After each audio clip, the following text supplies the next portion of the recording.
오늘 다룰 주제는 어떻게 반드시 흑자를 낼 수 있는가에 대한 이야기입니다. 여러분 혹시 손익분기점 매출액이라는 단어를 들어보셨습니까? 손해와 이익을 나누어주는 분기가 되는 매출액을 의미합니다. 다시 말해서요, 손익분기점 매출액보다 실현된 매출액이 높다면 흑자라는 것을 의미하고요, 손익분기점 매출액을 달성하지 못한 매출액은 적자라는 것을 의미한다는 것입니다. 모든 회사와 조직은 규모가 있기 때문에 일정 수준의 매출액이 달성해야지만 흑자를 낼 수가 있습니다. 그런 관점에서 손익분기점 매출액을 산정하고 관리하는 것은 매우 중요한 지표 중에 하나라고 생각할 수가 있습니다. 그렇다면 손익분기점 매출액은 조정 가능할까요? 관리 가능할까요? 변경하는 것이 쉬울까요? 여기에 대해서 설명해 드리도록 하겠습니다. 손익분기점 매출액을 계산하는 방식은 간단합니다. 분자와 분모로 구성되어 있는데요. 분자는 고정비로 구성되어 있고 분모는 한계이익률로 구성되어 있습니다. 고정비를 한계이익률로 나누게 되면 손익분기점 매출액이 산정된다는 것입니다. 그렇다면 마치 산수 문제 풀듯이 계산해 볼 수가 있겠네요. 분자가 작아지면요, 손익분기점 매출액은 내려갑니다. 분모가 커지면 손익분기점 매출액은 내려가게 되겠죠. 이러한 산수 공식에 의해서 이제 검토해 보도록 하겠습니다. 첫째, 분자에 대해서 연구해 보도록 하겠습니다. 고정비 삭감이 가능할까요? 전략적 선택이 필요하겠네요. 제가 아는 어느 회사가 큰 공간을 임대해서 사용하고 있었습니다. 고정비가 많이 들어갔죠. 평당 관리비가 발생하고 평당 임대비가 있기 때문에 많은 평수를 사용하니까 당연히 많은 임대비를 지불하고 있었습니다. 이사를 갔어요. 전 이사를 간 공장 또 건물 사무실을 보면서 놀랐습니다. 내실 병을 해야 될 것 같은데 전체적인 평수가 지난번 사용하던 면적보다 더 넓어졌기 때문에 그렇습니다. 그리고 새 집이었고요. 저는 미팅을 마쳐가면서 질문했습니다. 임대비는 얼마나 들어가나요? 많이 추가되는 거 아닌가요? 이렇게 물었어요. 그런데 놀랍게도 이렇게 말하는 겁니다. 아니요, 임대비 줄이려고 이사한 건데요. 임대비요, 지난번보다 반 줄었어요. 저는 깜짝 놀랐습니다. 아니, 공간 면적이 더 넓어졌는데 어떻게 임대비가 줄 수 있는 겁니까? 자세히 들어봤더니 공용 면적들이 있다고 했습니다. 지난번에 사용하던 사무실에서는요, 미팅룸이랄지 회의실 같은 곳을 전부 임대비가 지불되고 있었습니다. 가동률이 높지 않잖아요. 사용 빈도수가 낮았습니다. 그래서 개선하기 위해서 새로운 건물로 입주를 했는데 이 건물에서는 바로 이 건물에 입주한 기업들을 위한 회의실이나 대회의실, 이런 미팅룸 같은 곳을 공용으로 사용할 수 있는 그 층에다가 임대를 했다고 합니다. 그래서 업무 공간만 임대비를 지불하고 회의실이나 미팅룸의 큰 공간들은 신청해서 입주한 기업들이 사용하게 된다는 거죠. 여러분, 고정비 줄일 수 있습니까? 줄일 수 있습니다. 아이디어만 내면요. 같은 여의도라 하더라도요, 바로 큰 도로 옆에 있는 빌딩인지 이면 도로에 있는 빌딩인지에 따라서 임대비는 달라질 것입니다. 고정비 줄일 수 있습니다.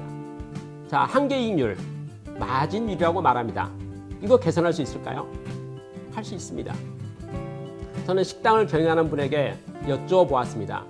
식당에 메뉴가 많은데 마진율, 한계이익률이 동일하나요? 그렇지 않다고 했습니다. 메뉴의 종류에 따라서 마진율, 한계이익률이 각각 다르다고 말했습니다. 그래서 물어봤어요. 그러면 식당의 메뉴 중에 어떤 식품이 한계이익률, 마진율이 높은가요? 이렇게 물었습니다.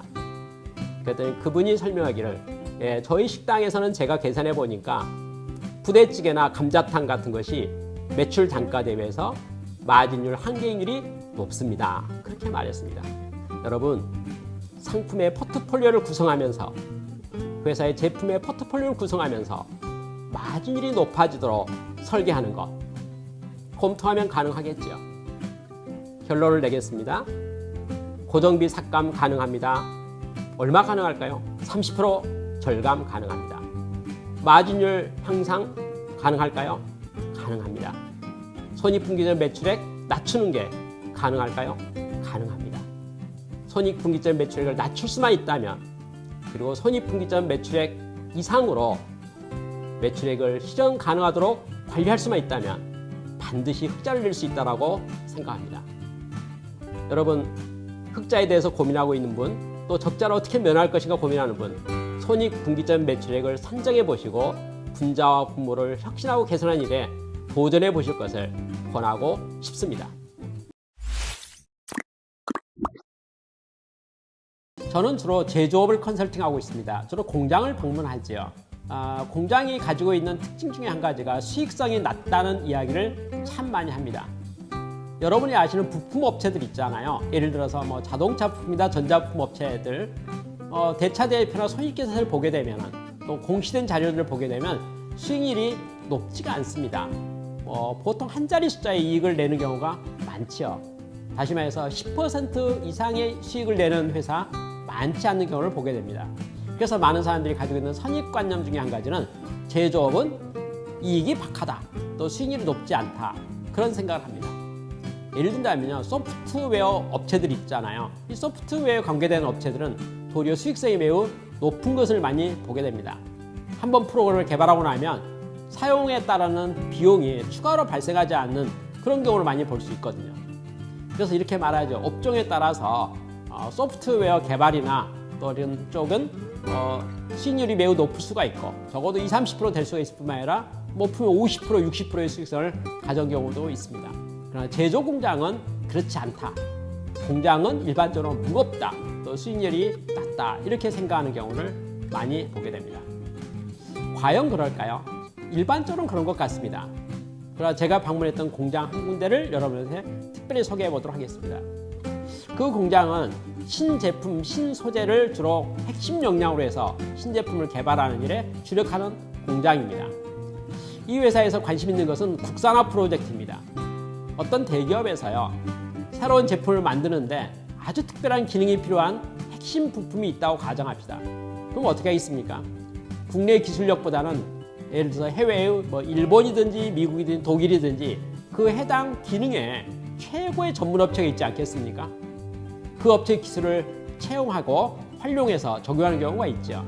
다시 말해서 부품을 수입에다가 사용하는 경우가 있지 않겠습니까? 시제품을 만드는 첫 단계에서 국산화율이 100% 아닌 경우가 있다는 겁니다. 바로 이 회사는 여기에 착안합니다. 어느 공장에서요, 신제품을 만들었는데 수입품이 있다는 소문만 듣게 되면 그 수입품에 대해서 관련 기술을 검토하기 시작합니다. 다시 말해서 이 회사의 타겟은 뭘까요? 국산화 프로젝트예요. 신제품을 만드는 과정에서 아직 국내 기술력이 검증되지 않았기 때문에 수입할 수밖에 없는 그 부품과 기능에 대한 것을 집중적으로 개발하는 일을 하는 것입니다. 자, 드디어 검토 끝에 기술력이 있으니까 국산화에 성공했다고 가정합시다. 성능이 나왔습니다. 품질도 괜찮습니다. 그러면 고객을 찾아가서 샘플 납품을 하면서 고객과 상의하는 거죠. 저희가 개발했는데 성능이 동일해 보이는데 이거 쓰시면 안 되겠습니까? 국산에 대한 제안을 하게 됩니다.